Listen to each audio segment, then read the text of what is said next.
update muna tayo mga karangkada. Ang nakikita nyo sa inyong mga screen ay ang traffic situation ngayon dyan sa may EDSA Corner Main Avenue. Sa mga hindi familiar, ito yung pag-angat mo ng Cubao. Yan yung area na yan bago dumating ang Camp Crame. Sa left side ng inyong mga screen, yung medyo marami-rami ang mga sakyan ngayon, yan yung papuntang Camp Crame, papuntang Pasig area, papuntang Mandaluyong at Makati. Medyo konting pagbagal lang habang paakyat kayo ng Santolan Flyover. Sa may right side naman ng inyong mga screen, yung medyo kumakapal na rin at buwabagal na ang daloy ng mga sakyan sa mga oras na ito. Yan yung papunta naman ng Cubao, Quezon Avenue at Monumento area. Huwebes, March 20, 2025. Kapit Pilipinas, isang araw na naman ng maiinit na balita. Ako po si Nina Corpus. Walang palalampasin, walang iiwanan. Naririnig tayo sa Radyo 630, 92.3 FM Radio Manila at Regional FMR Station sa buong bansa. Ako si Jack Batallones. Ito ang Arangkada Balita. Sanggol sa Cebu, ibinenta ng sariling ina. 4 na suspect sa pagpatay sa magkasintahang naiulat na nawala noong nakaraang taon, arestado. Higit 50% ng mga Pilipino sang-ayon na papanagutin si dating Pangulong Rodrigo Duterte sa madugong kampanya kontra droga ayon sa latest survey ng SWS. Mga lugar na itinuturing na election hotspots, tinukoy ng COMELEC. At Olivia Rodrigo, headliner sa Lollapalooza 2025. Inihahanda na ang kasong isasampa laban sa isang ina na nagbenta ng sariling sanggol sa isang dayuhan sa Cebu. Narito ang marangkadang balita ni FMR News Cebu correspondent Clark Pasuit. Nagulantang ang mga taga-barangay Dulho Fatima sa Cebu nang malamang ibinenta ng kanilang kapitbahay ang kanyang sanggol sa foreigner. Nabisto ito ng ipagyabang ng isa sa mga anak ng babae na magkakapera at makabibili sila ng cellphone dahil ibibenta umano ng kanyang nanay ang kasisilang lamang nitong sanggol. Inireport ito ng kapitbahay at agad namang naaksyonan. After dugay-dugay na ito na mo interview, uban sa among mga kuyog. So amo na silang gidala padung sa tong WCPD nga dadto na to dito sa Station 5 for investigation. Tawon sa pulis para matugan yes nitugan gibaligyan ng bata worth 30,000. Dito nila gibaligya sa SSMC sa dito din siya nanganak. So akong gipangutan na unsang may rason nga ibaligya wala daw sila ibayad sa hospital. Lumalabas sa investigasyon na ibinenta ng ina ang sanggol sa halagang 57,000 pesos. 27,000 ang mapupunta sa middleman at 30,000 pesos ang mapupunta sa kanya. March 7 pa sinasabing nagkabayaran pero nasa kanya pa ang bata dahil 2 linggo pa lamang ito. Sa ngayon, nasa kustudiya na ng DSWD ang bata habang hinahanda ang kasong isasampa sa nanay. Patuloy naman ang pulisya sa pagkakakilanlan ng middleman. Tumagi namang pangalanan ng nanay ang dayuhang pinagbentahan ng bata. Ang WCPD nangoron sa investigation sa pag-consolidate sa tanan ng mga ebidensya, sa tanan ng statements ani nga mga tao nga involved, no? Especially sa katong mga naresponde ani nga mga insidente. Clark Pasuit, umaarangkada sa pagbabalita. Arestado na ang 4 sa 5 suspect sa pagpatay sa magkasintahan sa Tarlac noong nakaraang taon. Narito ang marangkadang balita ni FMR News Central Luzon correspondent Gracie Rutao. Magkahalong tuwa at lungkot ang nadarama ng pamilya Lopez sa pagkakaaresto ng 4 sa 5 suspect sa pagpatay sa Kapampangan beauty queen na si Geneva Lopez at Israeli fiancé niyang si Yitzhak Cohen. Natagpuan ang bangkay na magkasintahan sa isang liblib na quarry site sa barangay Santa Lucia, Capas, Tarlac, 2 linggo matapos na maiulat na nawawala noong June 21, 2024. Natuntun ng lugar sa tulong ni alias Junjun na naroon mismo ng ibaon ng mga biktima. Mixed emotions po talaga pero magpapasalamat po kami sa lahat ng authorities na tumulong po sa amin para mahuli po sila.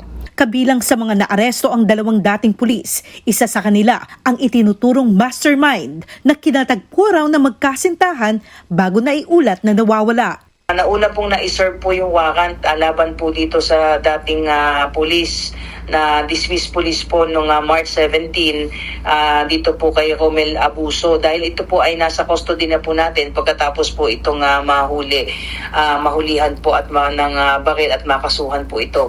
And then yung warrant of arrest naman laban po kay Jeffrey Santos ay na-serve din po yan. Nasa custody rin po natin yan dahil nakasuhan na rin po ito previously. At ang naaresto po natin kahapon ay ito pong si Tabacunsa. Naaresto po yan kahapon. At ngayon nga pong araw, mga around 6 p.m. Today po ay naaresto po natin yung pangunahing suspect po dito. Para sa kaanak ng mga biktima, malayo pa raw sa ngayon ang magpatawad sa mga suspect. Ginawa nila kay Geneva. So, as of this moment, wala kaming ibang iniisip kundi makuha yung justice para sa kapatid namin at para kay Richard. Ang bola po ay nasa korte na po at on the part of the PNP, lahat po ng ating magagawa para mas mapabilis po yung pag-prosecute po sa mga suspects ay gagawin po natin. Patuloy ang isinasagawang manhunt operation laban sa isa pang sangkot. Mahaharap sa kasong 2 counts of murder ang 4 na suspect na una nang naaresto. Gracie Rutaw, umaarangkada sa pagbabalita. Iniimbestigahan na ng National Bureau of Investigation ang kaso ng pinatay na Slovak tourist sa Boracay. Ayon sa pulis, ininspeksyon ng NBI ang crime scene sa isang abandonadong chapel kung saan natagpuan ang bangkay ng 23 anyos na si Micaela Mikova noong March 12. 3 persons of interest ang tukoy na ngayon ng mga otoridad at isa sa kanila ang nagsumite ng affidavit. Ayon kay Malay Police Chief Lieutenant Colonel Mar Joseph Ravelo, 80% nang tapos ang investigasyon. Kasama natin ngayon sa linya ng telepono si Police Captain Aubrey Ayon, Public Information Officer ng Aklan Provincial Police Office Special Investigation Task Group. Magandang hapon po, Captain Ayon. Magandang hapon po, ma'am. Okay, magandang balita po yung sinabi nyo, 80% na na-resolve na ang case ayon po sa inyo, no? Paano po ninyo nasabi ito? Ito kasi, ma'am, sa ngayon, ma'am, no, bali, meron nga po tayong na-identify na persons of interest. Tapos malaki pong bagay kasi, ma'am, na lumabas na po yung result ng medical legal examination po natin na kung saan doon po natin na-confirm kung ano talaga yung nangyari sa biktima natin and even the cause of death. So, kung bagay yung mga haka-haka pa lang and presumptions po natin dati is nagkaroon na po tayo ng factual na basis kung ano talaga po yung nangyari sa ating biktima. And then, meron na lang po tayo kasi sa ngayon, ma'am, na inaantay na mga iba pang mga forensic and scientific results ng examinations na ginawa po natin, ma'am. So, matuturing po natin, ma'am, na 80% na po yung progress ng investigation natin na ginagawa. Ma'am, ganito, di ba, totoo ba nagbigay ng affidavit yung isa sa mga persons of interest? Tama po. Yes, sir. Meron po nagbigay ng affidavit na isa sa mga persons of interest po natin, sir. Okay, so ma'am, meron na ho ba kayo pwedeng masabi ngayon na ano yung nangyari? Kumbaga, ano yung lumalabas sa investigation? Ano yung mga nangyari bago naganap yung krimen po? Nag-inuman po ba yan? Sir, Ano po? Yung sa ngayon, sir, no, na pwede po nating ma-confirm. Opo. Kasi meron, yun nga, sir, yung sinasabi natin na meron din tayong affidavit, sir, at meron din tayo, sir, na result na ng medical legal report. So, masasabi po natin, sir, na factual na, sir, na talaga kung ano yung true picture na nangyari, sir, is, isa sa mga angulo, sir, is that, sa medical report kasi natin, sir, yung cause of death, sir, is due to blunt force injuries to the head. So, Opo. kung i-corroborate natin to, sir, sa statement ng ating isa sa mga persons of interest, yun nga, sir, sabi nga niya, sir, is tinukpok daw ng isa sa mga tinuturo niya, sir, dun sa insidente, sir, ang biktima. So, kung nagko-corroborate siya dun, sir, sa result natin. And then, yun, sir, na yung isa pa, sir, na nakita niya daw na nag-ano na ng short yung isa sa mga suspects, is that, isa sa mga tinuturo niya suspect, sir, is that nagko-corroborate to, sir, na pwede nating makonect doon sa result naman, sir, sa remarks, na meron, sir, na blunt force penetrating trauma or sexual abuse dun po sa genital organ ng ating biktima, sir. Okay, so ano ba ang kwento dito? Paano napasama or paano naging kasama ng mga suspect na yan ang ating biktima?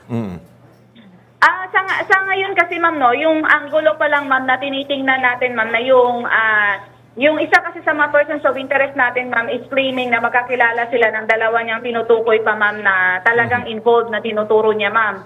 And then meron kasi ma'am na isa tayong CCTV footage na tinitingnan ma'am na yun nga ma'am, pumasok sa area na yon yung ating biktima na siya lang mag-isa. However ma'am, yung pagkakakonect nilang tatlo nilang apat ma'am, as to kung paano sila talaga nagkakilala is binavalidate pa natin ma'am yung truthfulness ng mga statement ng mga persons of interest natin ma'am kasi meron pa tayo ma'am na mga CCTV footage pa ma'am na tinitingnan na kung saan posibleng makapagpatunay doon sa mga statements nila ma'am. Okay. So, nakausap niyo po yung pamilya no, nung biktima na, no, na nasa Slovakia. No? Kumusta naman po sila? Ano po ang nais nilang mangyari ngayon? Nasaan na po ba yung remains ng ating biktima? Actually, ma'am, yung nakakausap natin, ma'am, is yung consulate, ma'am, ng Okay. Slovak Republic through the designated po na consul na kung saan araw-araw po tayong nakikipag-usap. Any update, isa lang po yung gusto nilang gusto nilang makamit hustisya, ma'am, para dun sa ating biktima. And syempre, may uwi na rin nila, ma'am, yung yung biktima. Yung huli po nating update, ma'am, sa biktima is that yung bangkay niya po is nandito po sa isa sa mga funeral homes dito po sa Aklan and subject for cremation po siya. Dapat po is kahapon yung schedule. So hindi pa po natin na-confirm kung natuloy po kahapon yung cremation, ma'am. Okay. So yun ang balak nilang gawin. Gusto nilang makremate ang ating Opo. biktima po. Okay. Okay, so may report din na baka raw dayuhan yung gumawa dito. Gaano po ito katotoo? Ma'am, sa ngayon kasi ma'am, hindi bababa po sa tatlo yung persons of interest natin to include po yung mga witnesses natin. So wala Okay. po tayo dun ma'am na foreign national na ma'am. Okay. Sa ngayon ma'am, as of this day po, wala po tayong foreign national na persons of interest or person of interest po. Okay. Alright. Maraming salamat po, Police Captain Aubrey Ayon, sa inyong oras at impormasyon. Patuloy po Ma'am, naming maraming susubaybayan salamat din ito. po. Salamat Yes, po. Salamat po. Pabor ang malaking bilang ng mga Pilipino na papanagutin si dating Pangulong Rodrigo Duterte sa madugong kampanya nito kontra droga. Narito ang report ni Kath Kahukom. Base sa huling survey ng Social Weather Stations o SWS, 51% ng mga Pilipino ang sang-ayon dito. 25% naman ang hindi sang-ayon, habang 14% naman ang undecided o hindi nagbigay ng kanilang opinyon. 10% naman ang nagsabi na wala silang masyadong alam sa issue kaya hindi sila makapagkomento. Sa bilang ng mga sumang-ayon, 62% ang nagmula sa Visayas, 49% mula sa Balance Luzon at 45% naman mula sa Metro Manila. Isinagawa ang nasabing Strat-Based Commission Survey mula February 15 to 19. Kat Kahukom, umaarangkada sa pagbabalita. Base sa pinakabagong survey, 51% ng mga Pilipino ang naniniwalang dapat papanagutin si dating Pangulong Rodrigo Duterte sa madugong kampanya kontra droga. May mga hindi sang-ayon, ang ilan naman undecided. Ikaw, ano ang opinion mo? Dapat bang humarap si Duterte sa kaso? Narito ang pulso ng bayan dahil sa huli, ang pinakamahalagang tinig ay ang tinig ng masasabi. Oo, pabor ako ron. Mga nangyaring mga sinasalvage, mga patayan na pati walang kasalan na damay. Panagutin niya yung mga nagawa niya. Hindi po ako pabor kasi matanda na po siya, sir, eh. Oo, pabor ako. Sa mga gawa ng walang due process yung mga namatay nung nakaraang drug war eh. Tapos sa ICC naman, so kung talagang hindi siya guilty ron, makakalaya siya doon. Ay, hindi ako pabor. Wala naman siyang inutos na patayin pag-adik at saka mga puser. Siyempre kung may kasalanan siya, mananagot siya. Mistulang naging isang teleserye ang ICC case laban kay dating Pangulong Duterte. Punong-puno ng drama, partikular mula sa mga supporters ng dating Pangulo. Nagkalat ang mga fake news at propaganda sa mga social media pages.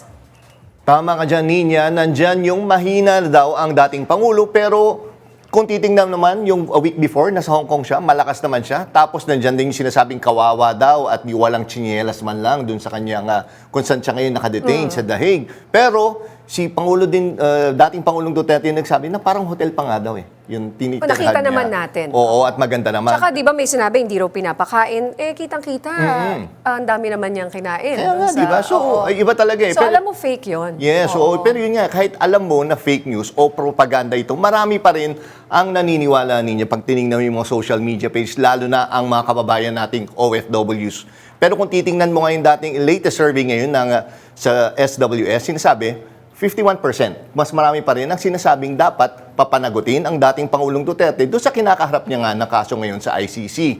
At para pag-usapan nga ang issue ng mga fake news, pati na rin yung kaso ni dating Pangulong Duterte sa ICC at ano ang epekto ng mga nangyayari ngayon sa paparating na halalan. Makakausap natin via Zoom si Professor Richard Heydarian, Senior Lecturer ng University of the Philippines Asian Center at author ng The Rise of Duterte. Magandang hapon po or magandang umaga po dyan sa inyo. Professor Heydarian, welcome po sa Arangkada Umaga ba Balita. dyan? Yes, Sir, Prof. Umaga ba dyan or hapon? Magandang umaga from Southern Europe po. Wow. Hindi mo i-reveal kung saan yan. Sana all. Ang ganda ng hotel, attorney. Attorney ba, professor? Sorry. Professor. Sa dami ng lawyer Oo, na na-interview namin ngayon, political analyst naman at professor. Well, sir, mula nang mahuli si dating Pangulong Duterte, matagal ka na namin gusto makapanayam. Ang hirap niya Napapanood ko ma-reach. nga yung mga podcast mo. Maganda siya kausap tungkol doon eh. Yes, at syempre curious kami natanong na natin to, no? Kung nandito siya sa bansa, wala ka naman sa The Hague. Nung nangyari siya, Professor, nandito ka ba sa Pilipinas noon? At ano naging reaction mo? Nagulat ka ba noong time na yun? Actually, I think on the record ako sa mga podcasts ko at saka yung mga ibang interviews natin na sa aking palagay, si Digong ay napakakampante sa kanyang defiant style of politics. Imagine mo, ilang dekada na siya nasa politika, never siya natalo sa politika. Katulad ng sinabi niya, nung sa Hong Kong, ang tapang-tapang niya, ang dami niyang energy. Last year, nung November, sa Quadcom, pinagtatawanan niya, sabi niya, upakan ko yung mga taga-ICC judges niyan. So, I think that defiance, yung kanyang populist, braggadocio, yung some would say payabang style na eventually caught up with him. I think he fell for it. Pero posible rin na may mga anggulo na hindi natin alam. Potentially, baka na-infiltrate yung inner circle niya ng mga intelligence services ng gobyerno. Baka may mga incompetent talaga siyang mga advisors na akala nila wala talagang warrant of arrest. And I think it's also possible na yung kanyang mga anak, especially si Sara Duterte, who could face impeachment, sinabi niya, naku po, kung nandiyan ka sa Hong Kong or China, paano mo naman kami matutulungan? Kasi siya yung patriarche. So I think there were many factors that pulled President Duterte back. But ultimately, na-underestimate niya si Marcos. At alam natin na mga Marcoses ay OG ng Philippine politics. So I think underestimating Marcos really cost him. Kaya ngayon, nandyan siya, nakakulong ngayon sa The Hague. But on that day, parang, syempre, dalawa yan eh. Maraming nag-rejoice at marami rin ang nagalit. Syempre, sa mga nag-rejoice, and one of them is you. And we saw you all on top of the world. Kumbaga, you could not believe that this happened. But now, days later, ngayon nagsisettle down na more or less. We know there's an upcoming rally, lalo na sa padating na ang kanyang birthday. Yes. And makikita mo na unti-unti nang lumalabas yung kanyang mga supporter, ano? Paano natin kaya ito, anong tingin mo sa nangyayari ngayon?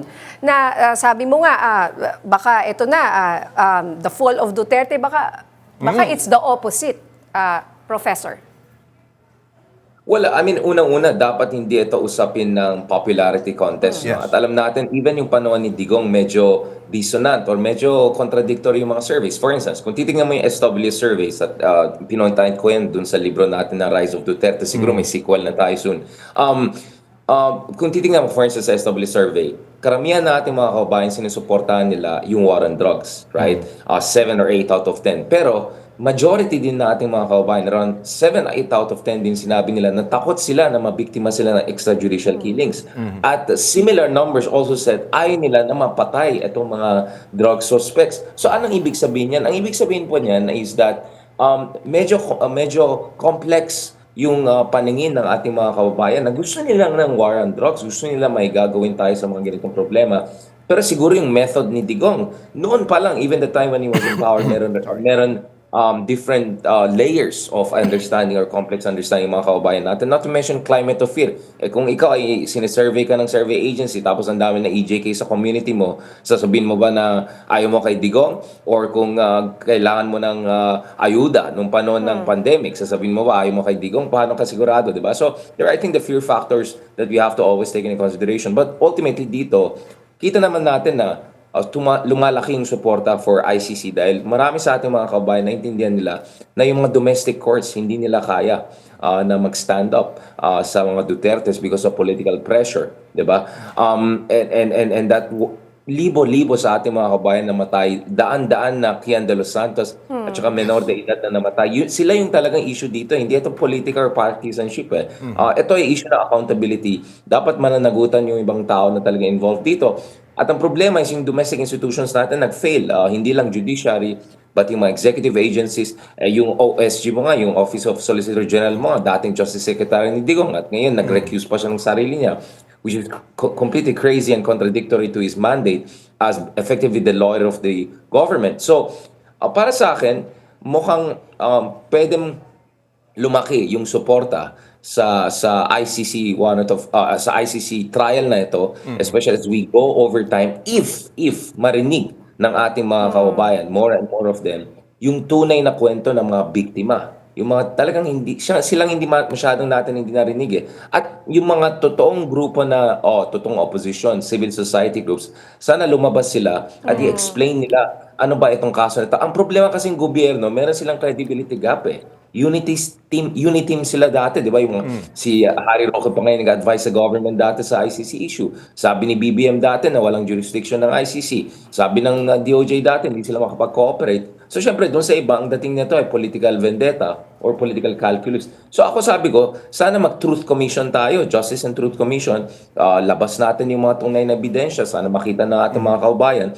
At siguro, panahon na sumali tayo ulit sa ICC para talagang klarong-klaro yung posisyon ng gobyerno natin pagdating sa issues ng jurisdiction at yung ating compliance with international law. So, marami pa tayong mga chapters na darating. Kung Netflix to, hindi pa tapos ang season 1. Marami pang mangyari. And yung isang dahilan, nandito pa tayo sa Southern Europe is because balita natin, baka may mga bagong warrant of arrest pa may issue in the near future ng mga iba't ibang opisyales at malalaking tao na involved dun sa kunyaring kampanya laban sa pinagbawal at droga. Kunyari, because wala pa rin tayong ebidensya na it really substantively decreased o in a sustainable way yung problema ng droga. At sino ba talaga yung mga big fish na nahuli nila? Alam naman natin, ibang big fish kunyari, nasa Malacanang nga dati, nakatakas pa mga maya. So, may element of budol talaga yung war on drugs. Pero But many people in principle want a war on drugs, pero siguro sa tamang paraan. Pero Prof, ganito, no? Tatanong ko, sabi ko nga doon sa kanina yung sa report, ay talagang malakas yung pa rin yung following, lalo na sa mga overseas Filipino workers natin. Pero sinubukan na dati na kung matatanda mo, Professor, no, nung time na bago magkaroon na 2022 election, sinubukan yun kukontrahin, correct mo yung mga Duterte DDS, yung mga Duterte, yung mga supporters, si dating Pangulong Duterte, i-correct mo na, hey, mali yung kinakalat mo na fake news. Pero hindi parang ang feeling nila, inaapi sila. Kahit anong i-correct mo inaapi sila. Ano yung magandang approach kaya tingin mo, Professor? Kasi since nagsulat ka niyan doon sa libro mo yun sa Rise of Duterte, malaki yung tulong na social media. Ano tingin mo kung paano mo kokontrahin yung mga ganitong propaganda? Iko-correct mo ba sila or hindi rin? Kasi parang ang feeling nila, minamaliit sila pag kino-correct mo Well, I mean, unang-una, dapat maintindihan natin saan galing grievances, yung galit ng tao. Kasi yung populismo ni Duterte, di ba, yung subtitle ng book natin was A Populist Revolt. Ibig sabihin, marami sa ating mga kabayan ay, nadismaya dahil yung ating demokrasya ay nag-fail. Yung ating democratic institutions nag-fail. Nagdismaya siguro sa atin, sa media, sa academe. Hindi natin in-explain ano ba talaga yung ating saligang batas, bakit meron tayong karapatan pang tao. So these are the failures of our own institutions at eventually Duterte was able to weaponize that. Napahamak na nga tayo, na-splice pa nga yung interview natin kung saan in-explain ko nga. Nakasama din dyan yung grievances, legitimate grievances ng ating mga kapatid sa Mindanao dahil pinabayaan sila ng Imperial Manila. Not to mention of course yung mga dynasties and warlords and all of those problems also locally speaking. So para sa akin, talagang dapat tanggapin natin na there will always be a minority, a very vocal minority, a very organized minority who will support yung mga katulad ni Digong. In fact, dun sa isang interview ko, napansin ko hindi yun ang inattack nila eh. Kinumpara ko dun sa MAGA movement ni Trump. Or even dito sa Europe, marami mga populist groups. Sa Germany, sa Italy. Talagang there's always gonna be this 10 to 15% of the population na bukas sa ganitong style ng mensahe na strongman, kailangan ng decisive action, kailangan ng diktador para ayusin ang problema. So the real fight for all of us is yung 50-60% na ating mga kabayan na who can swing in different directions. And these are very clear in the survey. So if you look at the Pew survey in 2017 and over the years, halos 8 out of 10 Filipinos ay bukas sa either democratic government or medyo authoritarian government, and only 15% ay fully committed sa liberal democratic institution, yung ating pag-intindi sa isang demokrasya na may checks and balances, may media scrutiny, at wag natin kalimutan, there is always also this kind of 10 to 15% of population na medyo authoritarian yung mindset and gusto nila decisive leader. So I think Digong was very effective dun sa kanyang communication strategy, sa kanyang efforts to reach out to OFW community to say, ang Pilipinas hindi umunlad dahil palpaking institution, dahil mahina yung demokrasya natin. You need a strong leader. Well, guess what? Donald Trump is saying the same in the US. Guess what? Giorgia Meloni is saying here in Italy or in Europe, Deutsche, Alternative for. So, meron tayong version ng mga right-wing populists all around the world. Turkey, India, Indonesia. So, hindi ito unique sa atin. So, I think talagang tatanggapin dapat natin na nag-crystallize isang minority. And sa Okta survey, nakita natin na, for instance, up to 15 or 18% na ating kababayan ay solidly behind Duterte. So, the fight here is really over the 50-60% na bukas sila to different narratives. And siguro naman may mga slightly softer also supporters within the Duterte base. But this Duterte base should not be underestimated. It's very strong. It's very well organized. Sa Europe, all around the world, at naniniwala talaga sila na si Digong ay may tamang intention. Siguro kung may nakamali, yung mga alagad niya, hindi siya. So I think at some point we have to accept may mga tao talaga dyan who are never gonna listen to any other perspective. Pero mas maraming tao na bukas sa alternative perspectives. Last question na sa amin dito, Professor Heydarian, ang battle cry ng pro-Marcos at ng administrasyon is nationalism and patriotism, love for country. That's why nilalabanan natin yung WPS, which the Dutertes supported. Now, it's been turned around. Parang lumalabas na ginagamit nila tong issue na to sa pagiging nationalistic natin. He should be tried here. Dapat dito sa Pilipinas, bakit mo pinamigay? Diba? So, ironic pa na in one of the pro-Duterte rallies, kinanta pa yung bayan ko, Pinoy ako, ganon. So, Professor, how do you think this will play out given that nationalism seems to be a hot issue in the coming elections? Yes. Again, dito, makikita natin na may dissonance naman, medyo contradictory. So for instance, sabi ng survey na 8 out of 10 Filipinos ayaw sa pro-China candidates. And then kung titingnan mo yung mga surveys, may mga ilan dyan, or at least isa dyan, na napakataas yung kanyang ranking ngayon sa mga surveys. Pero alam natin, very clearly supportive of Duterte. In fact, right-hand man kumbaga, ni Duterte. And as far as Duterte is concerned, very close siya sa China. Very soft yung position niya sa West Philippine Sea. So I think, again, we have to really interrogate itong mga surveys na yan. And I think kailangan talaga natin magkakaroon ng tamang diskusyon ukol sa issue ng nationalism and patriotism. For me lang, napaka-hypocritical dun sa mga ibang kaibigan natin na biglang about sovereignty ang usapin. Pero yung mga abogado nila sa ICC, purong dayuhan. Hindi ko alam anong mangyari kay Harry Roque ngayon. Bring Harry home na ba? Exchange program na ba? Papalitan si Harry in exchange for someone else dyan sa Pilipinas. And then, not to mention, of course, napaka-hypocritical na soft ka sa West Philippine Sea, tapos biglang ngayon sovereignty, patriotism issue mo. I think mas may dating yung parang kawawa si Digong. Kaso problema naman ni Digong, ang dami niyang videos na nagyayabang siya, including doon sa Hong Kong just a few days earlier. So these hypocrisies or these mga contradictions is also gonna catch up with them. Kaya although malakas yung disinformation machine ng mga Duterte supporters, I know it personally, grabe, they could really pin you down and all of that.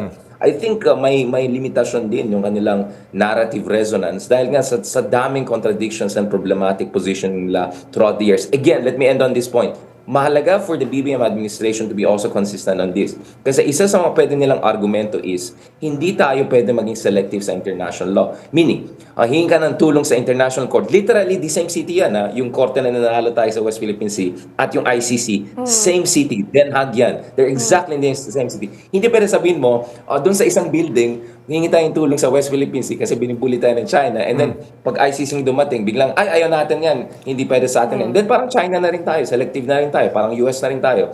So I think, para klaro yung position ng government, President BBM should push the Congress to rejoin the ICC in the 20th Congress after these elections. And as I said, kailangan din natin ng Truth Commission, Justice Commission. Dapat marinig yung tunay na kwento ng ating mga kababayan at saka mga tunay na biktima ng itong kampanya na kunyari laban sa pinagbabawal ng droga. Yun ang key, yun ang susi sa mga ibang bansa katulad ng Argentina. Panoorin niyo yung pelikula 1985. Ito yung kwento ng mga desaparecidos, yung mga EJK victims ng dictatorship in Argentina. Nung una, marami, supportive pa rin ng dictatorship. Hindi, kailangan natin ng malakas na leader. And then, nung narinig nila, paano na-rape, paano pinatay, paano na-interrogate, paano na-torture, and yung iba na survivors, nagsalita, na TV sila, unti-unti umiba yung public opinion. But for me, hindi dapat public opinion lang ito. Usapin ito ng rule of law and consistency. Kaya the Philippines has to rejoin the ICC. Okay, nako. Ayan. Okay, maraming salamat. Sayang there's never enough time with Professor Richard Heydarian. Ikain mo na lang kami dyan, wherever you are. Yes, maraming salamat, sir, sa oras niyo po. And again, sana invite namin kayo ulit dito sa Arangkada Balita. Maraming salamat, Professor. Salamat po. God bless. Talk to you. Naku, Ninya, alam mo ba, yung kagabi, ito, nakita ko itong meme na to yung confidential funds name generator. Alam mo ba, ano lumabas sa pangalan ko? Ano ka? Sino ka? Jason Chippy. Pasok na pasok, di Bagay, ba? Jason. Pang-meriendang yung pangalan ko. Ikaw, sinubukan mo ba yan? Yung basis? Sinubukan ko Teka, Kokoy Juice ako, Kokoy Juice. Yes, so sa mga karangkada, makikita nyo to sa Facebook Isang meme to na pinagbabasihan yung birthday mo at lalabas nga yung pangalan mo. Alam mo, nakakatawa lang siya, pero alam mo, seryosong usapin talaga to, no? Para yung papaisip nga Ito ba yung ginamit din nila para mag-isip ng yung mga names sa confidential funds? Di ba? Kasi kalukuhan naman talaga yung mga pangalan na yan. Oo, nakakatawa sa umpisa, partner. Pero kapag napatunayan, ang bigat din. Oo, ewan ko kung matawa pa sila pag napatunayan na fake to. Pero yun nga, Ninya, total na-enjoy na natin itong name generator. Pinasubok natin sa ating mga kaarangkada at inalam natin ang kanilang pangalan kung mapupunta sila sa listahan ng mga nabigyan ng confidential funds. Sana all. Yes. Joy Dinuguan. Mango. Abner Mango. Abner Mango. Koko. Miggy. Tempora.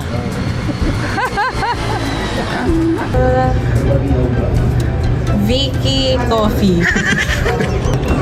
Abner Ocho. So it's Dodong. At ang May 9, Dodong Clover. Sa pangalan ko, Dodong Clover. J. Nova. Jason Bina. Pinanganak ako si Kiko Kalikot. Pinanganak ako noong July 26. So dito ay Nico Chippy Kamote. Kaya, mamaya yan ang pang-extra kong pangalan. Jason, Yes. Kokoy ako Yes, Kokoy. Sa aming pagbabalik, habang nasa ICC si Duterte, mga pulis na nagpatupad ng extrajudicial killings, dapat din daw kasuhan ng mga kaanak ng mga biktima. Marami pang maiinit na balita sa pagbabalik ng Arangkada Balita.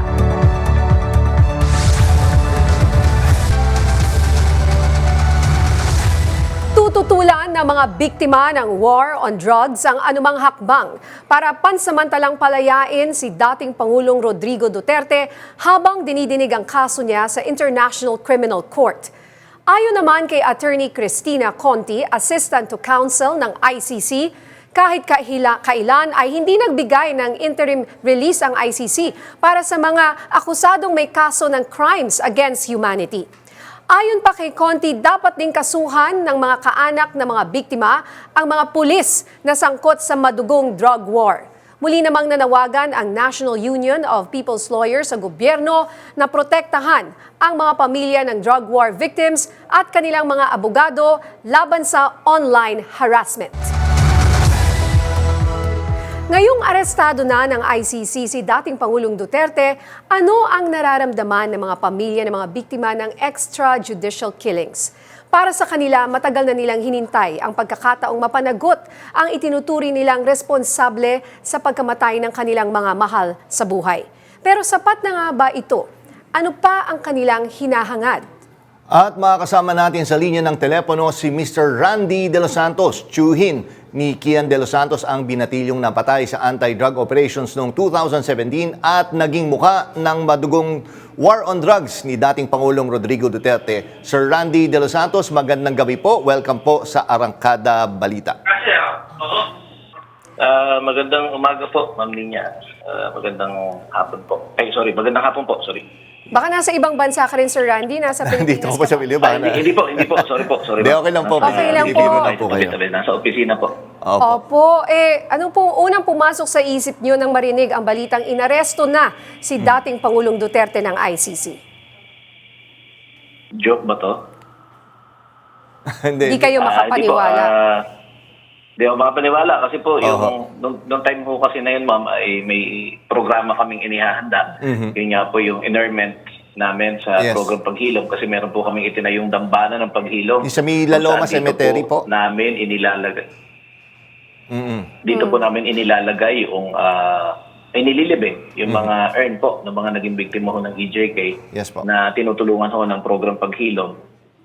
Kaya po nung nagbe-message na sa akin yung mga nanay, medyo sabi ko, teka, totoo ba ito? I-check ko nga yung mga balita. At doon lang po ako nakumbinse na nung nakita ko na meron pang newsfeed po na meron ng Interpol sa airport, kasama na po ang ilang kinatawan mula sa ating PNP at maging sa DOJ. Sabi ko, teka, mukhang seryoso na ito. Opo, Sir Randy, so yung palang pinanggagalingan ni Sir Randy. Hindi siya makapaniwala kasi niya, kaya kala nga niya biro lang. Ako rin actually nung una. Parang, is this really happening? Oo, dahil Since the impossible happened. Yes, Sir Randy, ewan ko natandaan mo, nagkita tayo dati nung tinayo nga yan, yung sa paghilom dyan sa Milaloma Cemetery, yung bagong gawa po yan, nagpaano pa kayo, nilipat yung mga abo ng mga EJK victims ho dyan.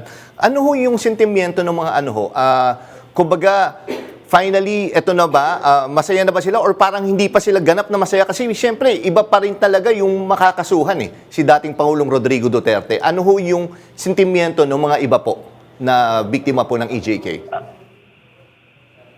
Yung ibang nanay ho, sabi, bakit ngayon lang? Ang tagal-tagal na namin inintay. So meron naman nagsabi na, salamat at kahit pa paano ay inaresto na at masasampahan na ng kaso at sana magtuloy-tuloy. Yun yung dalangin ng iba. So halo po, may iba't iba dahil po sa marami itong mga pamilyang ito. Ang iba naman po, sabi baka fake news. Nasanay na nga ho tayo sa mga biro, baka joke lang, baka hindi totoo yung balita. So samot-sari ho yung emosyon. Pero sa pangkalahatan po, nung kami ho ay nakumpirma nga namin ito, nagsagawa ko ng isang maikling misa ng pasasalamat ang aking pong grupo, ang program paghilom na ginanap po namin dyan sa Sacred Heart. At maraming dumalo ng mga nanay. No? Nung nagsabi ako na magkakaroon ng misa ng pasasalamat, voluntaryo ho silang dumalo sa misa upang magdasal kami, sama-sama magdasal upang magpaabot ng pasasalamat sa Diyos. Okay. Sir Randy, bilang kayo po ay tito ni Kian De Los Santos, na isa sa mga biktima nitong drug war, pwede lang po natin balikan ng kaunti ang nangyari sa inyong pamangkin. Yun po, August 16, 2017, marami nag-cover at talagang intensyon na pinatay yung bata. Maraming mga lumabas na spekulasyon, maraming mga lumabas na akusasyon. At nagpagbibintang sa aming pamilya na di umano, sigado kami sa lugar, kinatatakutan, tapos nagbebenta talaga kami ng droga at maging ang ating mahal na senador na si Bato de la Rosa, kumbinsido siya, naniwala siya sa report na yung tatay daw po ay halos madurog na yung gums daw, sabi sa Senate, nung kami ay nagkita doon. Talagang adik, nakakalungkot ho. Kung babatay po pala tayo sa itsura ng isang tao, kawawa naman ho yung hindi pinagpala ang kanilang itsura dahil maaari pala silang ituring na salot ng lipunan at gumagamit ng droga. Si Kian, kung maalala natin, Yung di sinasabi, ba? may assignment pa siya? May Oo, gagawin sa paano eskwela? ba siya dinukot? Yung paraan ng kanyang pagdukot? Ang sabi ko nung witness namin, ang sabi, may exam pa po ako bukas, to be exact po. Opo, yun nga ho eh. Pero ano kung matatandaan nyo, Sir Randy, no, yung gabi or yung araw na nalaman nyo yung nangyari kay Kian, ibalik lang ho, ano yung naramdaman nyo kagad ho? Galit? Pagkabigla ho ba? Hindi kayo kagad makapaniwala sa narinig nyo? Noong time po na yun? Hindi sir kasi nung eksena ho nun, may kumatok lang sa bahay namin at sinasabi nga na yung pamangkin niyo ho, binitbit ng mga lalaki na nakasibilyan, ng mga lalaki na naka-jacket. So ang una ko hong inisip, at sinabi nga na mayroong lihitimo talagang police operation kasi may mga nakitang mga kasamahan na naka-uniforme nung gabi yun. So ang una ko hong ginawa, nagbihis ako para i-check sa barangay. Tapos nung wala naman ho sa barangay yung aking pamangkin, dumiretso po ako kagad sa presinto na pinakamalapit sa amin, yung PCP7, para i-check ko kung mayroon talagang inarrest doon. Nakalulungkot ho, wala ho eh. Tapos nung pabalik na ho kami sa aming bahay, nakita ko na ho yung kumpulan ng mga tao, parang eksena sa pelikula, na sinalubong ho kami. At yung isang malapit na kaibigan ay bumulong at umakap sa akin. Sabi niya, "Kuya, huwag ka mabibigla. Nasa tabing ilog siya. Sa may tabi ng kulungan ng baboy." At yun po yun, Sir Jake, nandun kayo nung kinover nyo ito. Nandun siya, natagpuan, na nakasiksik doon sa isang parte na kung saan, di ba, meron pang kulungan ng baboy doon. Doon siya pinatay. Yun nga, tsaka- At may umano, di ba? Ay, may hawak na baril, di ba? Oo, Parang may gustong palabasin yung mga pulis. Tama ho ba sa pagkakita? Di ba may nilagay na baril sa Yun po yung sinabi kamay? nila sa publiko na namaril itong Yes. bata. May Nung nakita shootout sila, daw. nag-operation, binaril itong mga pulis na ito, at tapos ay, yun nga, nagkaroon ng palitan ng putok hanggang sa napatay siya. Pero, yun po ay kasinungalingan, at yan naman po ay napatunayan namin sa korte. Oo. Sir, ganito, maganda para mapaalala natin sa mga nanonood eh. Anong klaseng pamangkin po itong si Kian? Ano ho ba? Kung hindi ho nangyari ito, ano yung Sino ba siya? Oo, Kasi- ano yung pangarap niya? Oo, definitely hindi siya, di ba, Yun. addict Oo. or pusher. Simple lang po yung pangarap ng bata noon eh. Sabi niya dati maging pulis. Yun lang naman yung gusto niya. Simpleng bata na mabait, na nag-aaral no? Kahit po na pilyo, binanggit naman ho, nagpatotoo naman sa Senado yung principal na kanilang paaralan. Nag-testify din ho sa Senado, kung maaalala ninyo, yung aming barangay chairwoman. Opo. Na wala hong record sa barangay. Kasi doon pa lang makikita ninyo kung anong klase ng pagkatao yung batang ito eh. Sana di salot siya ng barangay namin na may mga record siya eh. Pero yung dalawang tao na maaari magpatunay sa kanyang karakter ay tumistiko sa Senado at hindi po kinakitaan ng ano pa mang kalokohan ng batang ito. Bilang pamangkin, simple lang po, malambing itong batang ito. Halos kami na rin ho ang naging tumatayo no, na nag-aalaga kasi yung aking hipag nga, kung yung nanay ay nasa ibang bansa. So yung aking asawa ho, minsan na napapakisuyuan na dumalo sa mga activities sa school, yamang wala po yung kanyang ina. Okay, naku, maraming... OFW kasi sa OFW, Saudi Arabia ang nanay. Ano pa ba ngayon? Hanggang ngayon, sir? Wala na po, ma'am. Wala na po. Nag-aalaga ho sa aking kapatid na na-stroke po. Ang aking kong tatay ho ni Kian ay inatake po at yung kalahating katawan po ay naapektuhan. Nako. Maraming salamat po, Sir Randy De Los Santos. Again, kami po ay, kumbaga, nandyan yung suporta namin para sa mga gusto grupo ninyo. And again, maraming salamat po sa pagtanggap sa aming tawag. And eventually, hingi po kami ng update sa inyo sa mga susunod na araw. Maraming salamat po, sir. Maraming salamat din po sa pagkakataon na makapanayam po Okay, sa sir. inyong programa. Mabuhay po kayo. Posibleng ipakontempt at ikulong ng Kamara ang 11 vloggers dahil sa patuloy na hindi pagsipot sa mga pagdinig sa fake news at disinformation. Kabilang dito, sina dating Press Secretary Trixie Cruz Angeles, Lorraine Badoy, Jeffrey Celis, Crisette Laureta Chu, Elizabeth Joy Cruz, Ethel Pineda Garcia at Mark Lopez. Gayon din sina Richard Mata, Aaron Peña, Mary Jean Kiambao Reyes at Sas Ragando Sasot. Nauna nang nag-issue ng show cause order ang Tri-Committee laban sa mga nabanggit. Nakatakda ang susunod na pagdinig ng komite bukas, March 21.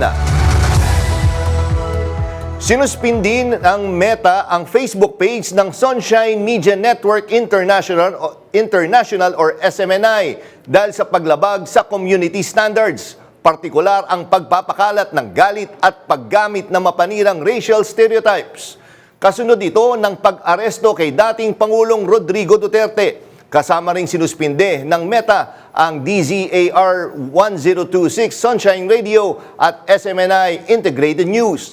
Depensa naman ng SMNI, wala silang nilalathalang nakakasama sa komunidad at patuloy nilang ipagsisigawan ang kanilang bersyon ng katotohanan. At sa aming pagbabalik, marami pang mainit na pagbabalita sa pagbabalik ng Arangkada Balita.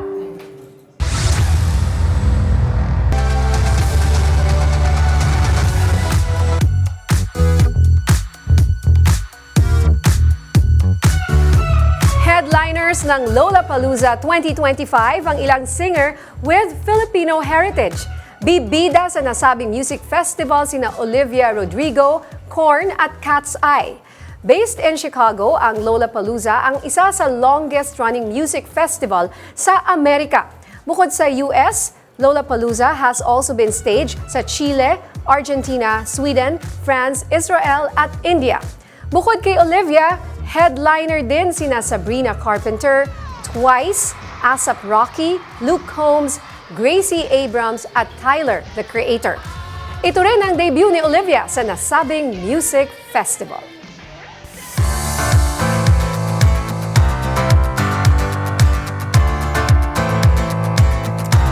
Dito sa OPM Rising, OPM. Yes, OPM Rising. Oo, ng Arangkada, sinusuportahan po natin ang tunog ng Pinoy. At ngayong gabi, may isang banda tayong hindi lang basta sumikat, kundi tumatak sa eksena. May matunog na riff, punk energy at solid Pinoy rock vibes. Kaya naman, hindi sila nawawala sa playlist ng mga rockista. Ayan, hello guys! Yes, siyempre. Hindi sila sinay sa mga ganong klaseng ano. Biglaan eh. Akala ko kakanta agad. Yes, Pero syempre, hindi sila pakilala sa ganun. muna natin sila, ang Hilera. Okay. Sino-sino ba ang miyembro Yes, ng paano mo Hilera? na- Ako po si Chris on vocals and guitar. Yeah. I'm Bobby on drums. Actually, I play guitar right now. Ngayon, naging guitar ka. At si Luke on bass. Yeah. Oh. Okay. Sige ha. Sample naman dyan bago tayo Sample maisa agad. ng oras. Sige. 1, 2, 3. Sa'yo, ako'y walang ligtas o di makawala sa isip ko. Sa'yo, baliw ang utak ko at buong sistema ko. Sa'yo,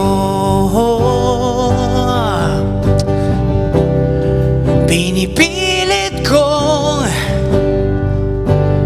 magpakasaya. Pinipilit kong patawanin ka. Pinipilit kong magpakaiba.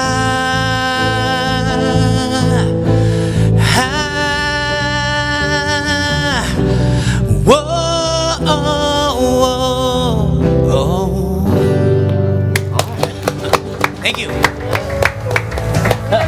Oo, di ba? Klase yung boses Yes, mo. alam mo, partner ninyo, Hilera, ako ang tagal, pero hindi ko sinasabing matanda na sila. Pero kasi batang-bata sila nagsimula eh. Pero yun nga, sir, yung staying power, how do you keep yourself relevant? Kasi nag-evolve talaga eh. Yeah, actually, ano lang eh. Ano sikreto? Well, passion passion for music kasi parang hindi kapag ka passionate ka sa ginagawa mo, hindi nakakapagod eh. Yeah. Minsan hindi mo mapapansin 20 years na pala. 20 years ka na pala. Sabi niya na, di ako. ng Jack. Kinder pa lang ako, paborito mo na sila. Joke lang, joke. Di ka na yun Ito niya, ako sir. pinapanganak. Pero yun Hindi, nga, yung Uy, staying power. oo. Yeah, we started kasi siguro mga actually 19 years old ako and with my brother, siya 16 years old lang nun. Pero she looked 40 years old na nun. Naiwan na lang siyang gano'n. Yeah. Tapos yan, basically, parang we just love what we do so much na parang we love writing songs and just expressing ourselves. And very grateful lang na merong nakikinig, patuloy na sumusuporta sa banda. And here we are. 20 years later, at least medyo kuya-kuya na, but we're still here. Yes, of course. Kaya pang tumalon. At ito nga, may bago kayong single dyan sa Spotify. Kwentuhan nyo kami tungkol saan ba ito? Anong inspirasyon ng kantang ito? Ito ba yung kanina? Or iba pa yun? Yung song namin kanina, actually, galing yun sa first album namin. Kasi yun sa mga O song. parang bago lang. Kasama nung Okay Define. pa rin. Yeah, no? Define. Ganda. At saka yun, yung Pilit. Meron din kami mga versions ng Mahirap Pagmahal ng Shota ng Iba. Ganyan. Oh, yeah. Yun yung mga medyo, Ano sa Apo na. yeah, medyo, ang tawag rito, naging staple sa mga setlist namin. Yes. Etong new song namin, yan, medyo panibagong tunog for the band. Ang title ng song is Kuro. It's about, kalimutan ko na kung Kuro-kuro. Tungkol sa kuro-kuro, in a way, actually parang tungkol lang sa yung mga parang kuro-kuro sa isip na minsan, late at night, marami kang iniisip na gusto mong i-express lang. So it's basically just minsan random thoughts, minsan so kailangan pakinggan nila para mas maano nila kung anong meaning or something. Pero, yun nga, Chris, you write your own songs. Yes po. Pero, gaano kahirap ngayon magsulat ng songs? Kasi alam mo, uso ngayon yung cancel culture. Sabi ko, partner ninyo, kung ngayon, kantahin mo yung dati, yung Multo sa Paningin or This Guy's in Love with You, parang wala cancelled ka na. Yeah. Gaano nalilimit ba yung creativity nyo with regards to kung ano sasabihin ng mga tao? Actually, I think, sa banda namin, hindi namin nililimit yung sarili namin pagdating doon sa part ng kung ano yung gusto namin sabihin and stuff. Although naiintindihan ko yung part na kunyari yung cancel culture and ganyan. Kasi I guess medyo mas extra sensitive yung panahon ngayon given na but I think I think you should just say what you feel. Alam mo yun, minsan yung pag-cancel culture and stuff, minsan lang yan hindi lang nila naiintindihan sa una.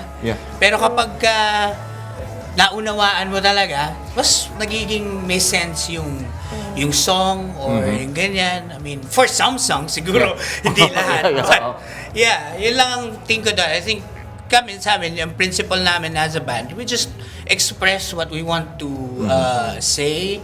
Kung in love ka, o minsan galit ka, o minsan gano'n ka, kailangan parang honest ka lang sa sarili mo Yun lang ang parang, I think yung key for is just to be honest with yourself. Kasi hindi ka alam mo, hindi ka hindi ka, diba?